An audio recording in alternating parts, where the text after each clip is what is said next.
Bienvenue dans Enscape sur SketchUp du coup. Donc là j'ai mis le casque de VR. Pour moi j'ai un HTC Vive ici. Donc c'est très facile à mettre en place. Il faut juste paramétrer bien sûr la salle où on est installé, mais là je ne vais pas bouger. Merci beaucoup à Sébastien d'avoir mis une petite image HDRI pour faire un peu d'ambiance, pour avoir paramétré la lumière, etc. Parce que je ne suis pas aussi bon que lui sur Enscape. Donc un grand merci à lui. On va se balader un peu. Donc, comme vous pouvez voir en termes de dimensions, moi je vais mettre à peu près 1m76, donc on est vraiment réaliste au niveau des dimensions. Hop, je vais par là, je vais tourner dans l'autre sens. Là, il y a mon magnifique îlot, il y a là, Niraj, bonjour Niraj. Et il y a un exemple que j'avais regardé un peu tout à l'heure, que j'aime bien, c'est vraiment le plan de travail.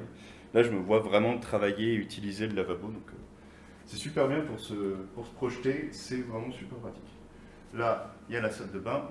Donc, comme vous pouvez voir, on est vraiment immergé littéralement dedans pour voir toute la création qu'on a fait jusqu'à maintenant. Donc, moi, je trouve ça que c'est super gratifiant en fait de pouvoir voir en vrai, entre guillemets, tout le travail que j'ai réalisé en 3D. Et là, j'ai plus qu'à m'allonger en fait. C'est vraiment super cool. Sachant aussi que Enscape a pris juste les textures et les matériaux que j'avais utilisés sur SketchUp. Donc, j'ai pas besoin d'en remettre. Donc c'est vraiment pratique, ces boutons là pour bouger. Hop.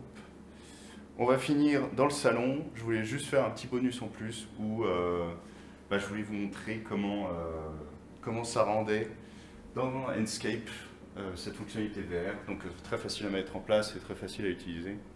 Et pour mettre en avant votre travail, c'est un super bonus. Donc à prendre en compte et n'hésitez pas à tester chez vous si vous avez un casque ou si quelqu'un peut vous en prêter un.